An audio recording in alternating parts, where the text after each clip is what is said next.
Em 1896, um país que surge por conta de um movimento.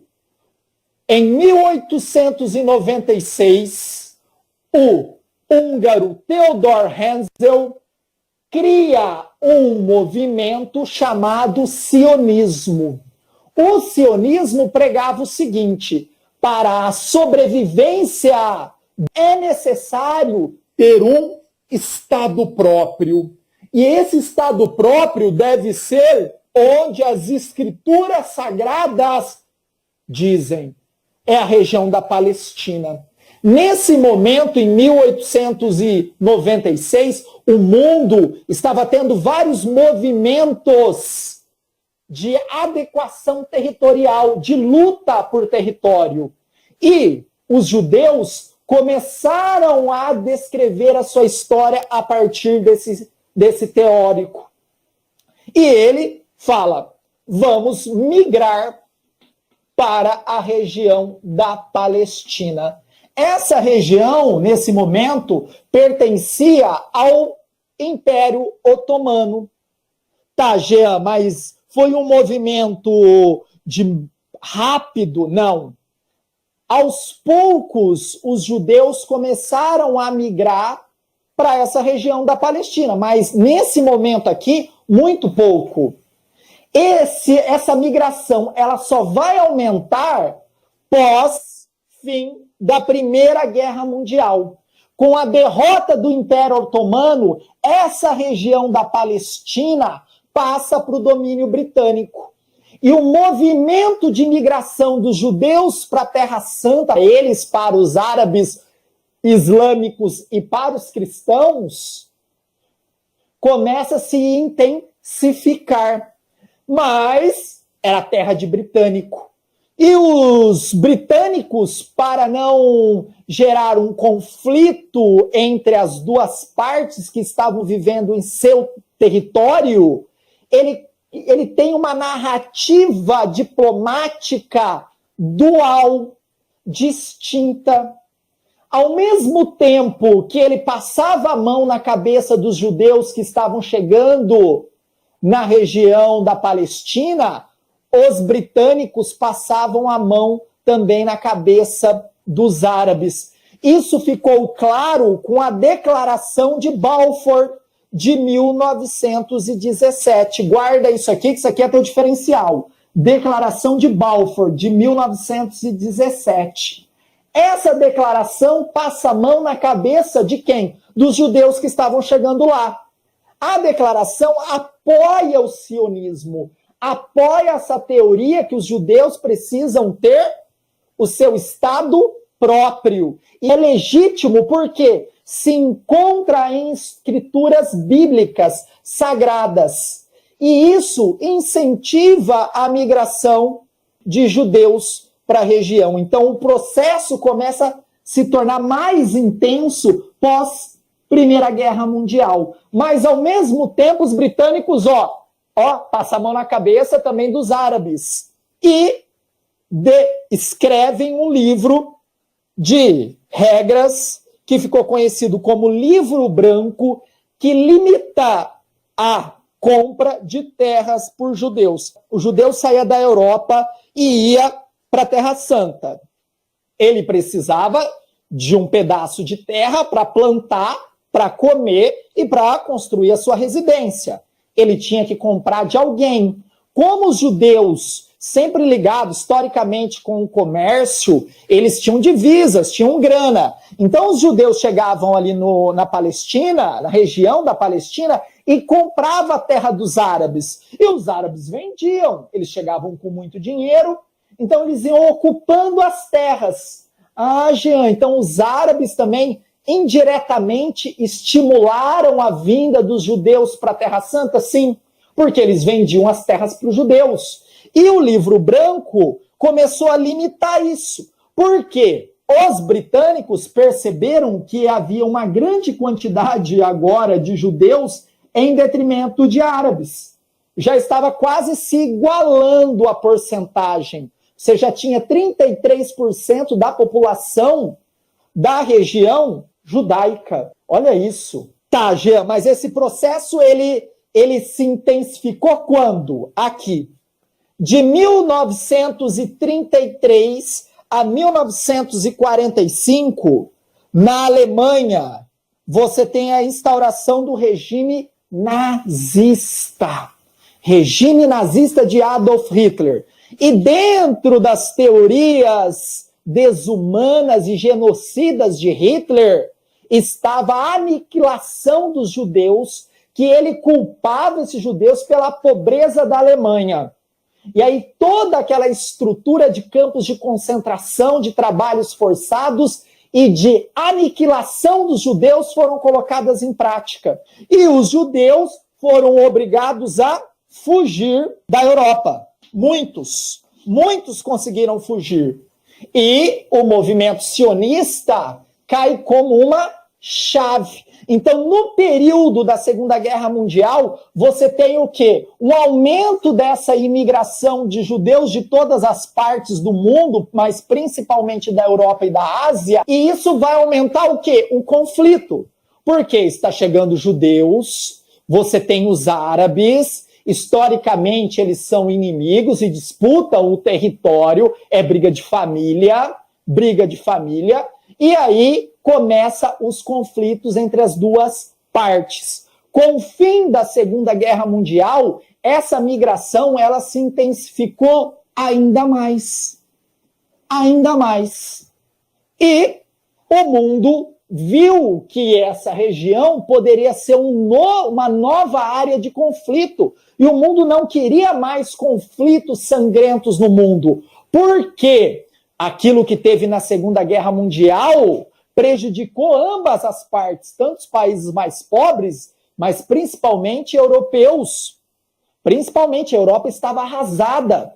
E o mundo não queria mais um conflito. Você tem a criação da ONU.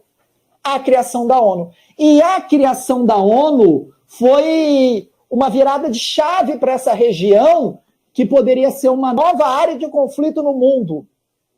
Tá, Jean, mas os britânicos permaneceram aqui na região da Palestina? Não.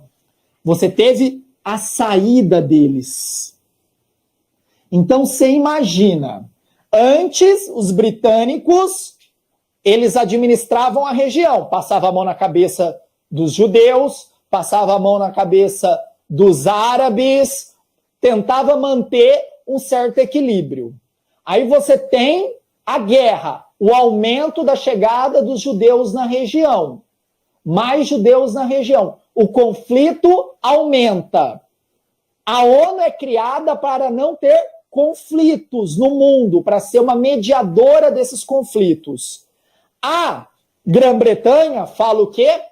Vazei. Eu vou reconstruir o meu país que foi bombardeado pelos alemães dia e noite. Os britânicos deixam a região. O que poderia acontecer ali? Uma bagunça geral, um outro conflito entre as duas partes. E aí a ONU vai estabelecer uma conferência que visava a criação do Estado judeu e também do Estado árabe, que seria ali a região da Palestina. Fala pessoal, beleza? Professor Jean Azevedo em mais uma aula mega importante para a sua preparação. Vou falar de um país, se eu fosse falar assim, olha, vai cair isso, é esse cara aqui, China. Vamos falar aí do país do superlativo, com 1 bilhão e 300 milhões de habitantes. Nossa, já nasceu um chinês, nasceu outro chinês, nasceu outro chinês. Cara, o crescimento populacional lá está reduzindo, mas ainda é enorme por conta da população. Você está falando aí da segunda maior economia do mundo e a primeira em produção industrial. Você está falando de um país que, em questão de 30 anos, saiu da 25ª maior economia do mundo para a segunda. Foi um crescimento galopante do dragão chinês. Você está falando de um país, olha que absurdo, que um restaurante apenas vendeu 1 milhão de patos. Pato, gente. Os chineses comem pato, tá? É uma iguaria lá, a galera curte. E um restaurante só vende...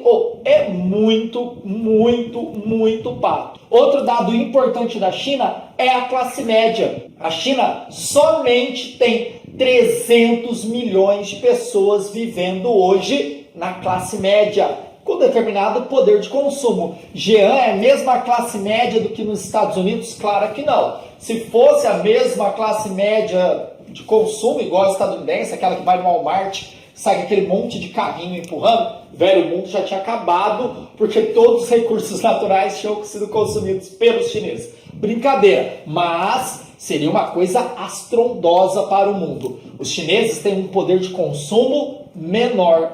Aí, Jean, então a China é o melhor país para se viver do mundo? Claro que não. Você tem gravíssimos problemas sociais. Do lado rural, uma China atrasada, uma China que grande parte da população é analfabeta, que vive de subsistência. Do outro lado, uma China caótica, com cidades enormes, com mais de 1 milhão de habitantes. Aliás, várias cidades com 10 milhões de habitantes, megacidades. Você está falando de uma China, olha que número absurdo aqui na nossa introdução.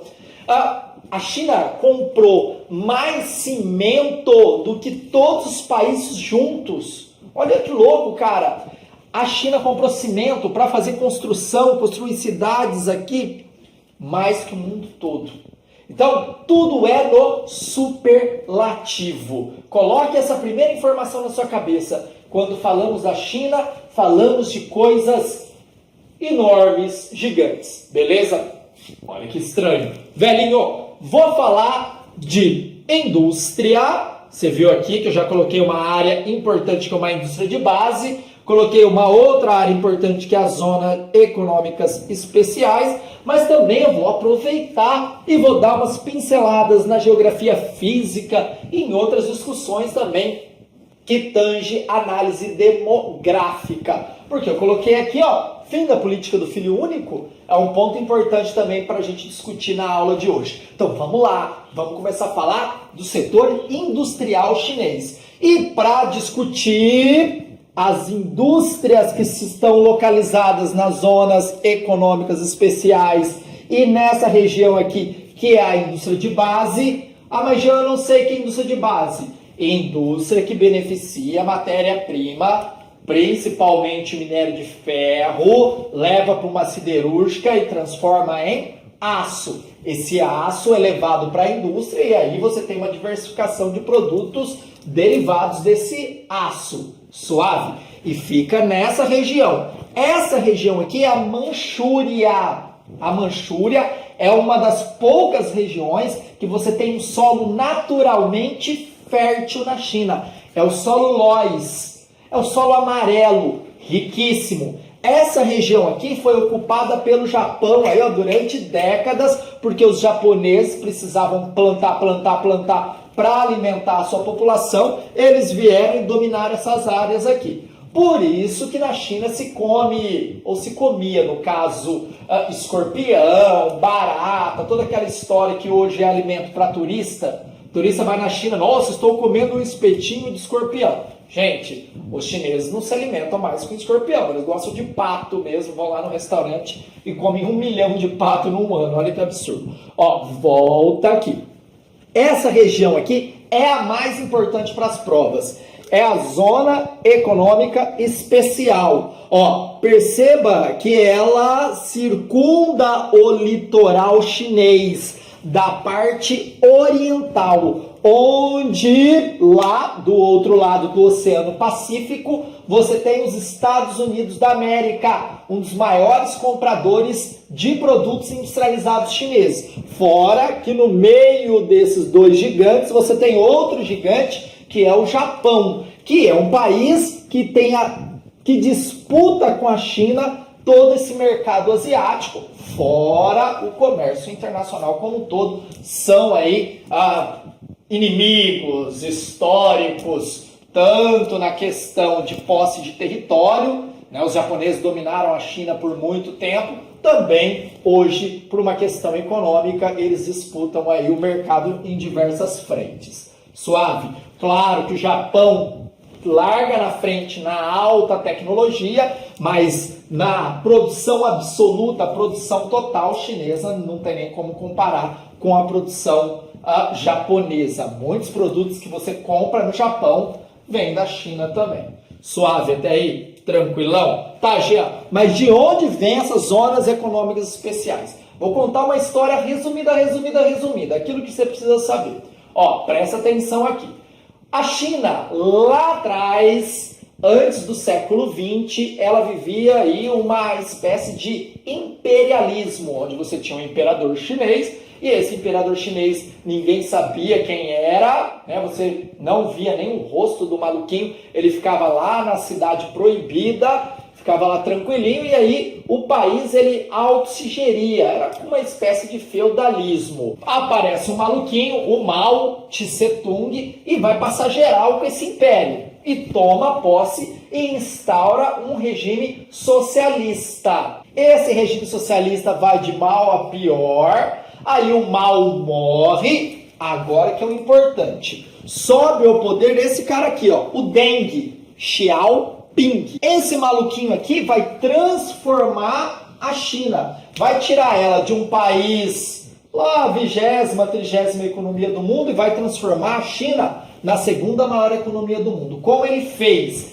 Adaptando o sistema político e econômico da China, que antes era socialismo estatal, indústria pesada, para um socialismo de mercado. Ele começa a abrir a China, só que não total, apenas algumas áreas. Que áreas é essa? As zonas econômicas especiais. Quando eu falo socialismo de mercado, eu estou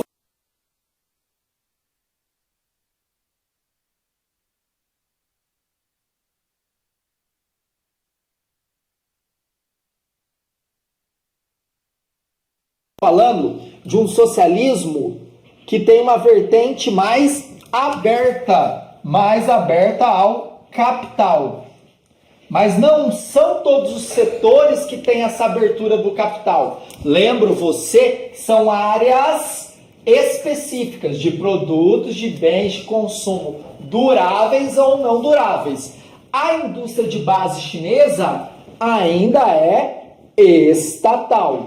Então, áreas estratégicas, comunicação, tudo está na mão do Estado. Eletricidade, na mão do Estado. Suave na nave até aí? Só bugigangas e produtos com certo valor agregado, por exemplo, automóveis. Há a liberação para se utilizar essa faixa do país para se instalar ali. Suave. Tá, Jean? Mas por que isso aqui deu certo? Primeiro, você tem uma nova dinâmica do capital, onde você tem uma paradinha que se chama terceirização da produção. As empresas elas deixam de produzir tudo numa indústria só. Então vamos parar para pensar a Nike, a famosa Nike aí de artigos esportivos, tênis. Ela produzia tudo nos Estados Unidos. Tinha uma fábrica lá, aí tinha os caras que pensavam design, e aí tinha a galera que montava o tênis. Aí, o que a Nike fez? Deixou nos Estados Unidos a galera que pensa o design, pensa as ações de marketing, mas mandou toda a produção aqui para a China, aqui nas zonas econômicas especiais. Ela foi e se instalou lá, fez uma indústria lá, e aí os chineses montam o tênis de acordo com aquilo que foi passado pela galera do design que está lá em Nova York. Aí o chinesinho vai lá, monta tudo bonitinho e exporta para outros lugares do mundo. Por isso, se você olhar o seu tênis hoje, olhar agora, pega o teu tênis aí, cara, eu tô descalço, ó, mas pega o teu tênis e vê lá, né, a etiqueta. Tá escrito Made in China, Made in Vietnã, Indonésia, essa galerinha aí. Eles copiaram esse processo de desenvolvimento chinês. Tá, aliás, a China tá na mesma onda aí dos primeiros tigres asiáticos, dos segundos tigres asiáticos, está naquela levada de crescimento econômico que a gente já viu até em aulas anteriores aí. Volta aqui. Qual é o interesse da Nike se instalar aqui na China e não continuar nos Estados Unidos? Primeiro, a China tem ausência de sindicatos. Segundo, você tem leis ambientais brandas. Exército de reserva. O que quer dizer isso? Uma grande mão de obra. E também, claro, baixo salário. Se você tem grande mão de obra, ausência de sindicato, você vai ter o quê? Baixos salários. Com isso, você aumenta a lucratividade da empresa. Compensa muito mais você produzir um tênis aqui na China do que produzir lá nos Estados Unidos. Porque lá nos Estados Unidos você tem sindicato, você não tem uma galera que quer trabalhar numa fábrica da Nike porque o salário é baixo, você tem altos impostos, então onera muito a produção, então o lucro é menor. E a empresa hoje ela pensa sempre no lucro, lucro, lucro, lucro. Por isso que as zonas econômicas especiais caiu como uma luva para essas grandes empresas e elas se instalaram aqui. O que o Deng Xiaoping fez? Além dessa abertura, né, do capital, ele vai fazer uma política de atração dessa população rural.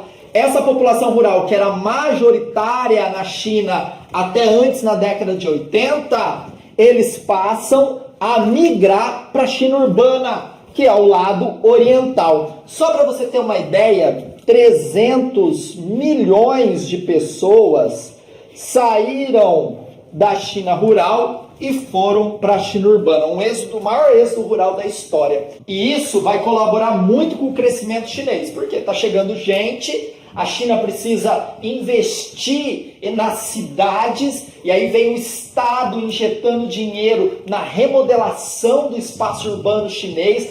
As cidades chinesas elas são muito verticalizadas para oferecer habitação para essa grande quantidade de pessoas que estão indo morar nas cidades chinesas. A partir daí você tem um boom, a macrocefalia urbana chinesa, as cidades começam a inchar, e vem o governo com infraestrutura, e olha o crescimento galopante. Enquanto o Brasil, na década de 80, estava na década perdida, a China crescia 10, 13, 15% ao ano. Então ela veio atropelando todo mundo, chegando ao posto de segunda maior economia do mundo, ultrapassando o Japão na década de 90. Suave até aí, tranquilão, belezinha? Isso é mega importante. Socialismo de mercado, as zonas econômicas especiais. A Jean, eu não entendi direito, vou explicar. As zonas econômicas especiais são áreas onde empresas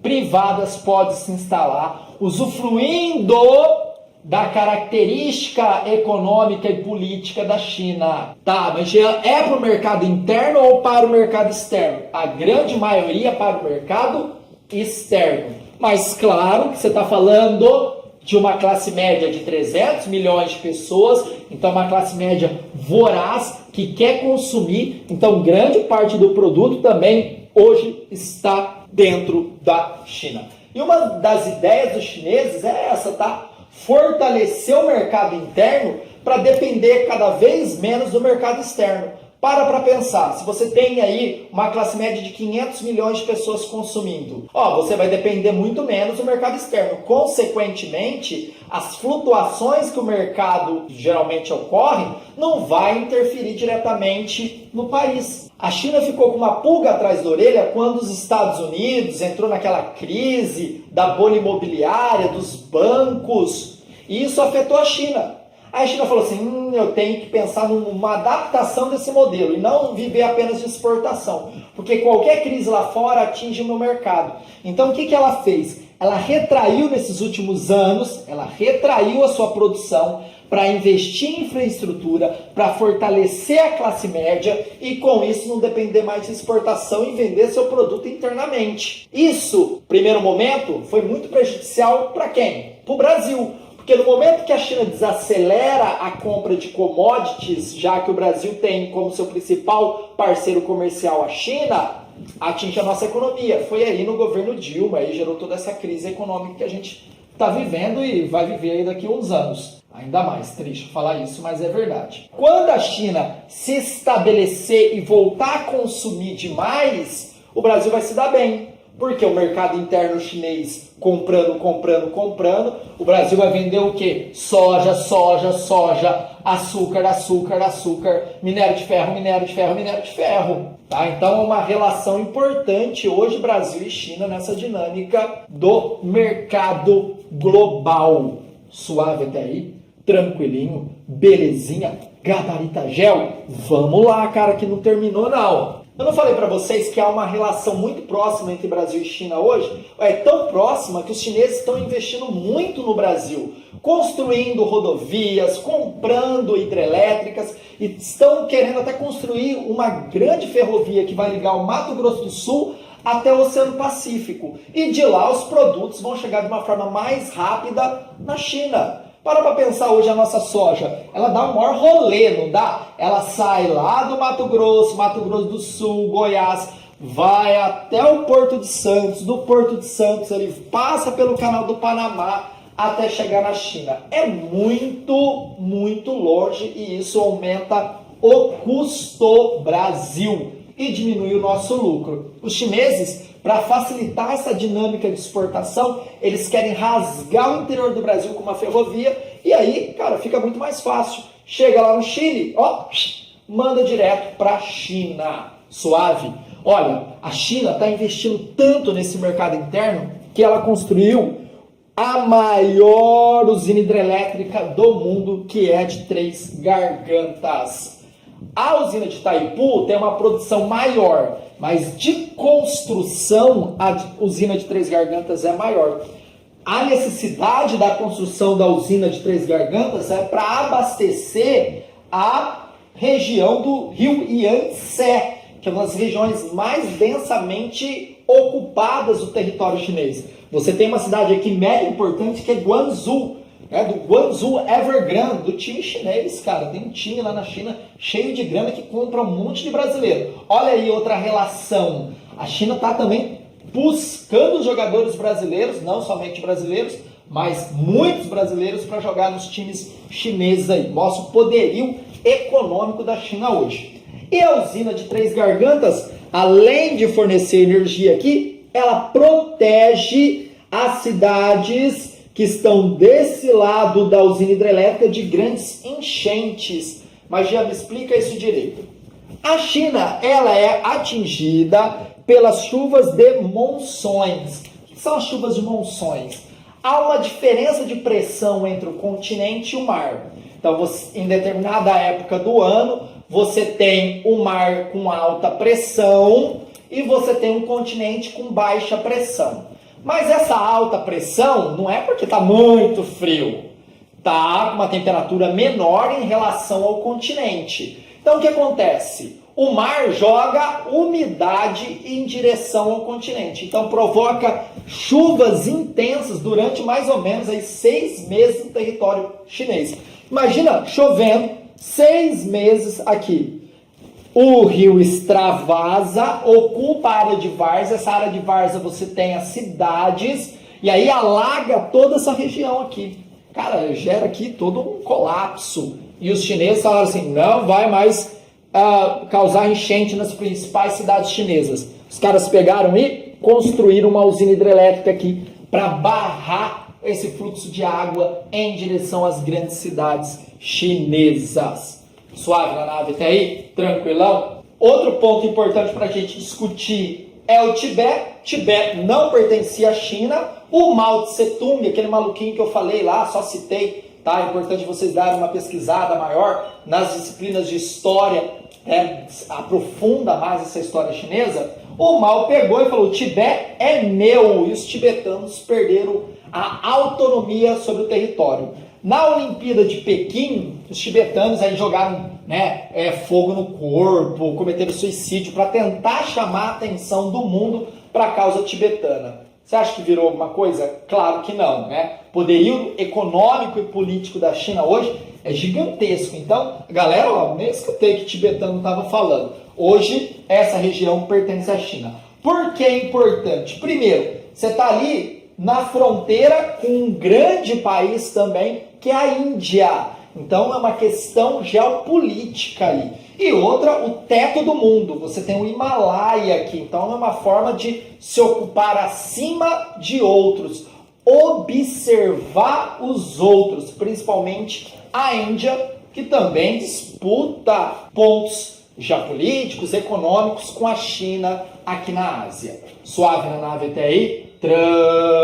Tranquilão? Ó, outro ponto mega importante é falar da política do filho único, instaurada pelo Partido Comunista Chinês a fim de diminuir a taxa de natalidade e, consequentemente, o crescimento populacional da China. Diminuindo o número de filhos, lá na frente vai diminuir a população. E isso surtiu efeito. A China ela vai ser ultrapassada pela Índia daqui a uns anos, tá? A Índia você não tem controle de natalidade e a China tem. Tá, Jean? Isso perdura até hoje? Perdura, houve umas adaptações e tem até discussão do fim da política do filho único. Como funciona?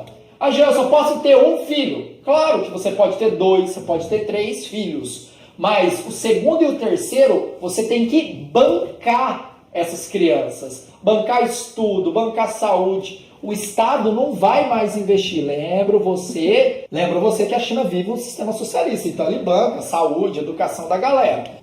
Segundo e terceiro filho, você vai ter que tirar a mão no bolso. E o custo de vida da China é alto. Isso inibe as famílias ter mais filhos. O que acontece hoje? Se você é filho único, eu sou filho único, você pode ter 2 filhos.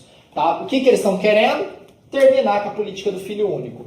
Por que, Jean?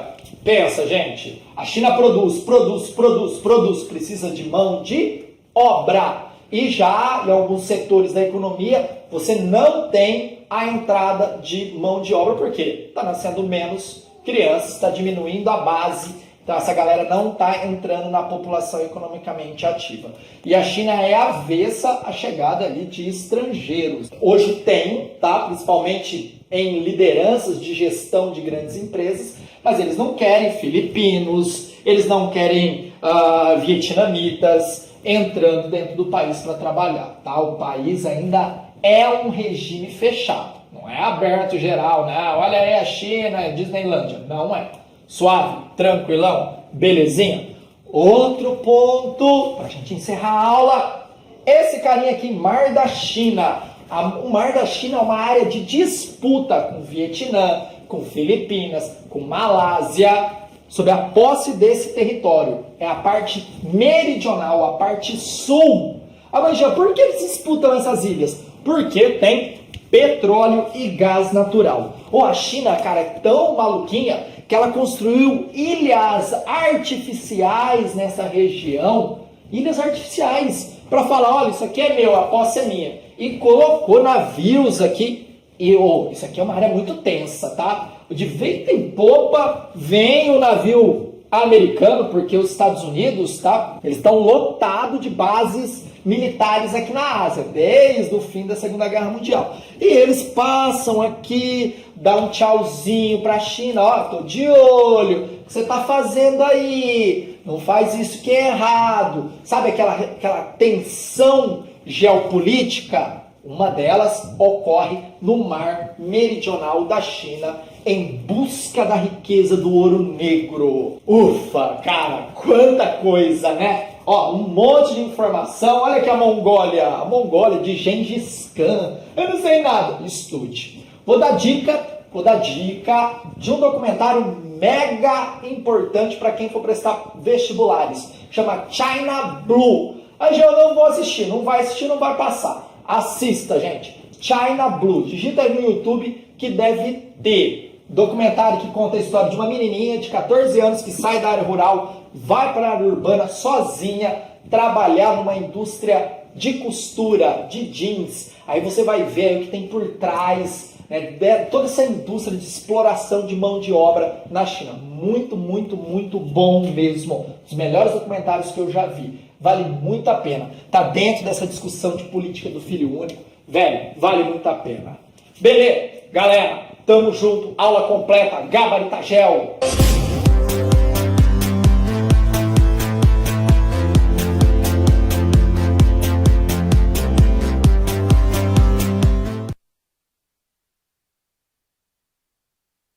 Primeiro ponto, o Hamas, olha aqui, vamos começar a responder quem é o Hamas.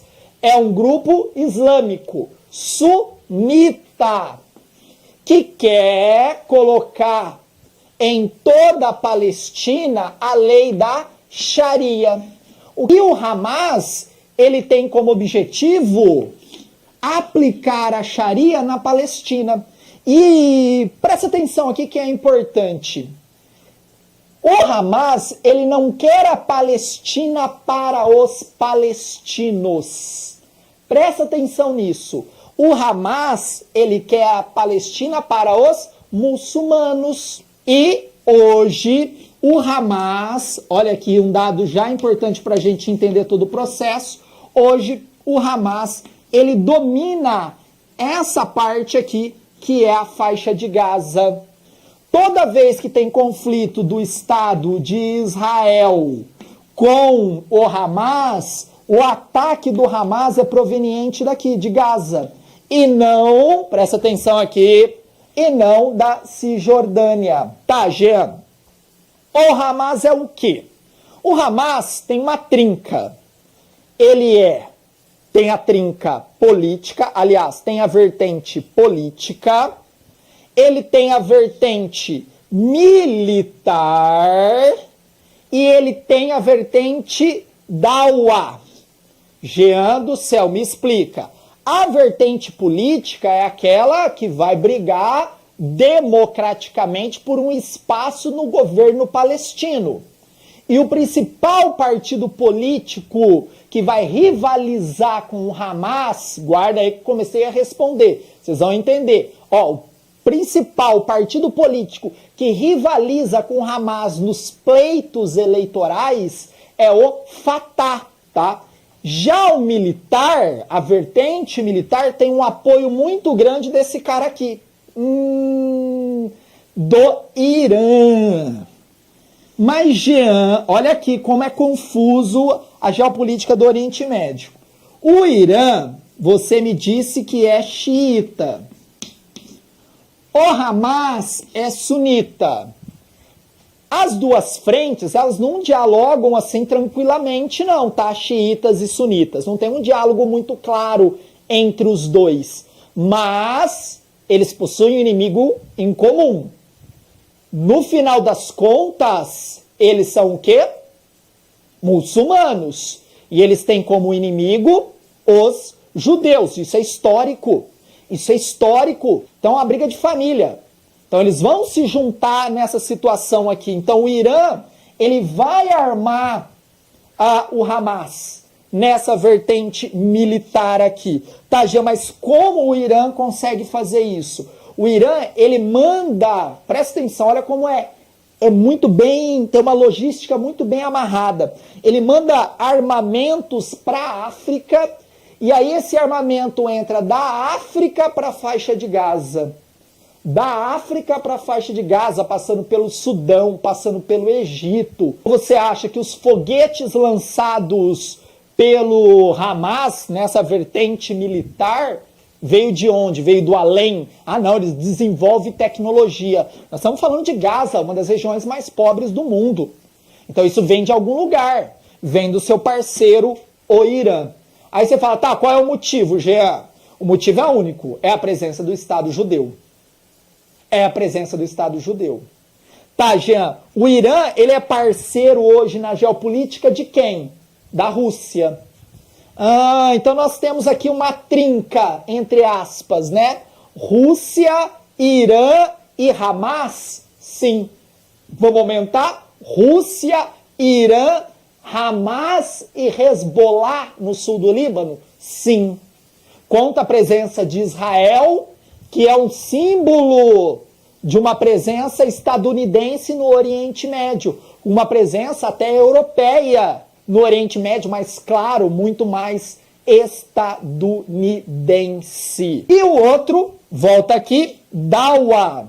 O que é a dawa? Dawa é uma palavra árabe que quer dizer instituição social. Instituição social. Tá, o que significa isso?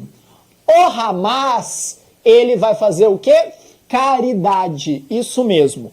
Para pensar, você está numa região muito pobre, precisa de assistência, precisa de comida, precisa de água, precisa de trabalho, precisa de educação, precisa de hospital. Quem vai promover isso? Quem tem dinheiro. É o Hamas. Mas esse dinheiro do Hamas vem de onde? Eu te garanto, vem desse cara aqui. Vem do Irã. Então o Irã também financia essas ações do Hamas de proximidade com os mais pobres. Por isso, e com isso, eles conseguem o quê? Apoiadores. Gente, você está passando fome, você está passando sede. Chega alguém, te dá comida, te dá água e fala o seguinte: você sabe quem está fazendo isso com você? Você sabe quem está fazendo isso com você? É Israel. É a presença dos judeus. Imagina essa pessoa que está sofrendo ali, que o seu pai, o seu avô, a sua mãe foi morta num ataque israelense em algum conflito. E aí vem um cara e fala isso para você. Você vai falar o quê? Você vai falar assim: ah, não, Israel é bonzinho. E o Hamas, ele vai surgir, presta atenção que isso é importantíssimo, como um braço da Irmandade Muçulmana. A Irmandade Muçulmana, ela traduz o islamismo contemporâneo. Guarda isso. A Irmandade Muçulmana, ela traduz o islamismo moderno. É um grupo fundamentalista sunita, criado em 1928 no Egito. Ponto importante. Ponto importante. Acorda. Ponto importante. Lá na Primavera Árabe, vocês lembram da Primavera Árabe que se iniciou na Tunísia, foi para a Líbia, saiu da Líbia, foi para o Egito, os principais países, né? Chegou no Egito, você teve a derrubada de Hosni Mubarak. E aí você teve a ascensão desse grupo ao poder da Irmandade Muçulmana. Mas como nós estamos falando do Egito, e o Egito é um país que é muçulmano, mas ele preza pelas suas liberdades. A mulher no Egito tem muito mais liberdade, por exemplo, que a mulher na Arábia Saudita. Então é um país, entre aspas, tá? Eu estou colocando entre aspas, é um país muito mais ocidentalizado, vamos falar assim, com a cultura europeia, com a própria cultura estadunidense, e principalmente europeia pela proximidade, pela troca histórica de cultura entre a civilização egípcia e os europeus. Então eles têm uma visão mais aberta de mundo. Tudo bem? E eles não aceitaram esse fundamentalismo da Irmandade. A Irmandade Muçulmana. Aí eles foram retirados do poder também. A Irmandade não se sustentou no poder na Primavera Árabe. E o Hamas é esse braço, pessoal. É esse braço da Irmandade Muçulmana. Irmandade Muçulmana, Hamas. Irmandade Muçulmana, Al-Qaeda. Isso mesmo. A Al-Qaeda é um braço da Irmandade Muçulmana. Você viu a importância desse grupo em todo o jogo geopolítico do Oriente Médio? E em 1987, na Cisjordânia, nasce o Hamas. Vem cá, presta atenção. O Hamas, ele não nasceu na faixa de Gaza. Ele nasceu na Cisjordânia em 1987. E o cara que fundou, guarda o nome desse cara que é importante, pessoal, é o Ahmad Yassin. Fala, pessoal, tudo bem? Professor Jean Azevedo, canal Geografia Gabarita Gel. Pensa numa aula importante, e essa é muito importante. Falaremos de Israel e Palestina. Muitos detalhes, então preste muita atenção, anote tudo. Já vou dar aí um segundinho para você dar print da tela. Deu print? Legal. Agora você vai anotar tudo que eu estou falando, porque, cara, se aparece uma questão dessa, é aquela que te coloca dentro da universidade. Por que, Jean? Meu Deus, você me está deixando eu com medo. Gente, tem muitos detalhes. Essa disputa territorial não é de agora, é de sempre. E eu vou dar início a partir do movimento sionista. Um teórico israelense belga elabora a seguinte tese, presta atenção: a sobrevivência do povo judeu se dá na criação de um Estado.